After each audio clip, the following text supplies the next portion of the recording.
Launch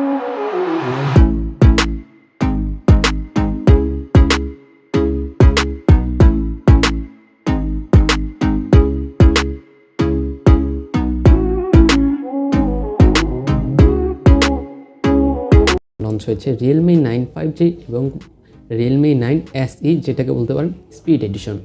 তো আজকের ভিডিওতে আমরা Realmi 9 স্পিড এডিশন নিয়ে কথা বলি, হয়তো পরের ভিডিওতে Realmi 9কে নিয়ে কথা বলবো। তাই সম্পূর্ণ ভিডিওটি প্রথম থেকে শেষ পর্যন্ত দেখার জন্য অনুরোধ রইল। তো চলুন শুরু করি আজকের ভিডিও।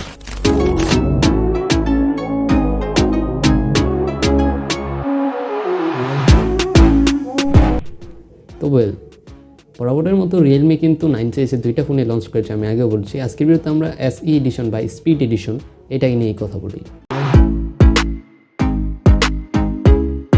বক্স কন্টেন্টের দিকে যদি আমরা দেখি, তো ফোনটির বক্স কন্টেন্ট হিসেবে আমরা যেগুলো পাবো সেগুলো হলো বক্স কন্টেন্ট হিসেবে পাবো TPU কেস, ডকুমেন্টেশন, ফোন, 30 ওয়াট ডাট charger, USB A to USB Type-C cable, SIM card tools, others. এগুলোই মূলত পাচ্ছি বক্স কন্টেন্ট। এখন যদি আমরা ফোনটির ডিজাইন অ্যান্ড লুকিং এবং বিল্ড কোয়ালিটি সব দিকে আসি, তাহলে ফোনটি কিন্তু রিয়েলমি এবার অন্যরকম বানিয়েছে।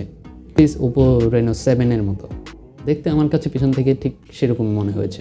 আমি বলবো না যে ঠিক সেরকমই, তবে আমার কাছে কিছুটা ওপো Reno 7 এর মতো মনে হয়েছে। তো রিয়েলমি কিন্তু আমরা বরাবরের মতোই দেখে থাকি যে খুব ভালো ধরনের বা ডিজাইন অ্যান্ড বিল্ড কোয়ালিটির দিকে কিন্তু ভালোই নজর দেয়। তবে ডিজাইন অ্যান্ড বিল্ড কোয়ালিটি কিন্তু খুবই জোস ছিল।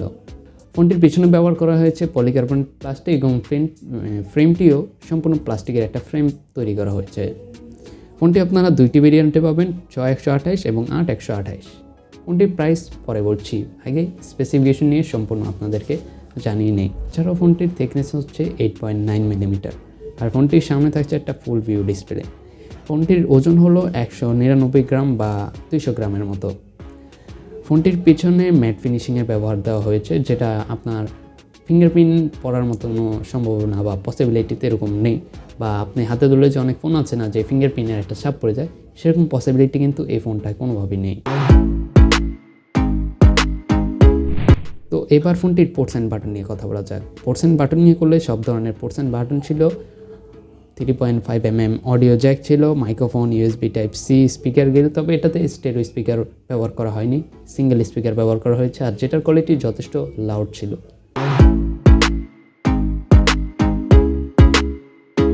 একটা দিক হলো এই ফোনটাতে ডিসপ্লেতে এই ফোনটাতে 6.6 ইঞ্চির একটা FHD মানে ফুল HD IPS LCD প্যানেল ব্যবহার করা হয়েছে। আমরা মূলত দেখে থাকি যে 2022 সালে এসে বেশিরভাগ ফোনেই কিন্তু এটার যে প্রাইস রেঞ্জ, সেই প্রাইস রেঞ্জে কিন্তু এটাতে অ্যামোলেড আশা করা যেত, তবে এটাতে অ্যামোলেড না, IPS LCD ব্যবহার করা হয়েছে, যে ডিসপ্লে কোয়ালিটিও মোটামুটি ভালোই ছিল। তাছাড়াও ফোনটি 144 Hz রিফ্রেশ রেট থাকছে, আর এর স্ক্রিন টু বডি রেশিও থাকছে 98%। আর তাছাড়াও থাকছে ইনডোর এবং আউটডোরের ভালো একটা পসিবিলিটি দেওয়ার জন্য 600 নিটের পিক ব্রাইটনেস, যেটা আপনি ইনডোরে ব্যবহার করতে পারবেন, কিন্তু আউটডোরে গিয়ে একটু আপনাকে অন্ধকার দেখতে হবে। তাছাড়াও ফোনটির ওপরে থাকছে একটা বেজেলস, যেটা মূলত সেটাকে ক্যামেরা হোল বলে। সেই ক্যামেরা হোলটা একটু বড় লেগেছে আমার কাছে। আর তাছাড়াও চিন এবং বেজেলসের কথা যদি বলি, তাহলে মোটামুটি ঠিকঠাকই ছিল। আমার কাছে একটু মোটা মনে হয়েছে চিন এবং বেজেলসগুলো। পারফরমেন্সের দিকে যদি আমি কথা বলি, ফোনটিতে স্ন্যাপড্রাগনের 778G 5G 6 ন্যানোমিটার একটা চিপসেট ব্যবহার করা হয়েছে, যেটার ক্লক স্পিড হলো 2.4 GHz। আর এই চিপসেটটা দিয়ে গেমিংয়ের ক্ষেত্রে খুব ভালো পারফরমেন্স পাবেন, এবং সাথে সাথে মাল্টিটাস্কিং ব্রাউজিংয়ের ক্ষেত্রেও কিন্তু খুবই ভালো পারফরমেন্স পাবে। তবে প্রথমেই যে বললাম ডিসপ্লেতে কিন্তু আপনারা 144 Hz রিফ্রেশ রেট পাবেন, তবে সেটা অ্যাডাপটিভ রিফ্রেশ রেট, সেটা গেমিং কন্টেন্ট বা আদার্স কন্টেন্ট অনুযায়ী সেটা ডাউনগ্রেড করবে। তো এটাতে জিবি হিসেবে ব্যবহার করা হয়েছে Adreno 642, র্যাম ভেরিয়েন্ট থাকছে LPDDR4X এবং স্টোরেজ ভেরিয়েন্ট থাকছে UFS 2.2। এবার ফোনটির সফটওয়্যার নিয়ে কথা বলি। সফটওয়্যার নিয়ে কথা বললে ফোনটিতে Realmi UI 2 ইউজ করা হয়েছে। তাছাড়াও ফোনটিতে আপডেট অ্যান্ড্রয়েড 11 আপডেট মূলত আউট অফ দ্য বক্স দেওয়া হয়েছে। 2022 সালে এসে আমরা এটা কোনোভাবেই Android 11 update out of the box expect করি না, কারণ এখন কিন্তু অ্যান্ড্রয়েড 12 আপডেট শর্ট ফোনে চলে এসেছে, তবে এই ফোনটাতেও চলে আসবে। তবে আমার মনে হয় 11 আপডেট দেওয়ার খুবই জরুরি বা দরকার ছিল।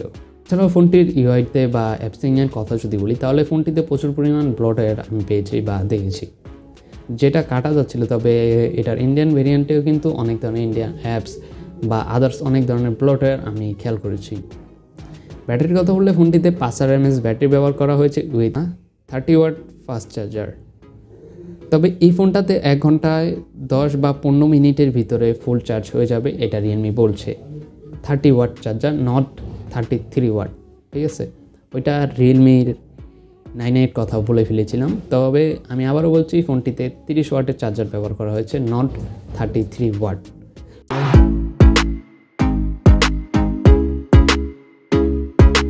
তো ক্যামেরার কথা যদি বলি, ফোনটিতে ট্রিপল ক্যামেরা সেটআপ ব্যবহার করা হয়েছে, যেটার প্রাইমারি সেন্সর হলো 48 মেগাপিক্সেল, যেটাতে 4K 30 fps পর্যন্ত আপনারা ভিডিও করতে পারবেন। আর এরপরটা হলো 2 মেগাপিক্সেলের ব্ল্যাক অ্যান্ড হোয়াইট এবং 2 মেগাপিক্সেলের ম্যাক্রো। এই ছিল মূলত রিয়ার ক্যামেরা। এবার কথা আসা যাক ফ্রন্ট ক্যামেরা বা সেলফি ক্যামেরা। সেলফি ক্যামেরা মূলত তারা 16 মেগাপিক্সেল একটা ক্যামেরা ব্যবহার করেছে, যেটাতে 1080p 30 fps ভিডিও করতে পারবেন। তাছাড়া এই ফোনে স্টেবিলাইজেশন মোড ছিল, যেটা যথেষ্ট কাজেরই ছিল। তো এই ছিল মূলত ফোনটির খুঁটিনাটি বা আলোচনা। তো এবার আপডেট নিয়ে কথা বলা যাক, ফোনটির প্রাইস কত হতে পারে বাংলাদেশে আসলে, সেটা আমি আগে ক্লিয়ার করে ফেলি। তো ফোনটি 20,000 টাকা প্রাইস রেঞ্জে ইন্ডিয়াতে লঞ্চ হয়েছে, আর বাংলাদেশে এই ফোনটি 22,631 টাকা কনভার্ট করলে হয়। তবে এটা হলো 6GB ভেরিয়েন্ট, আর 8GB ভেরিয়েন্ট আপনারা 25,000 টাকার মধ্যে পেয়ে যাবেন। তো এই ছিল মূলত আজকের ভিডিওটি কেমন লাগলো অবশ্যই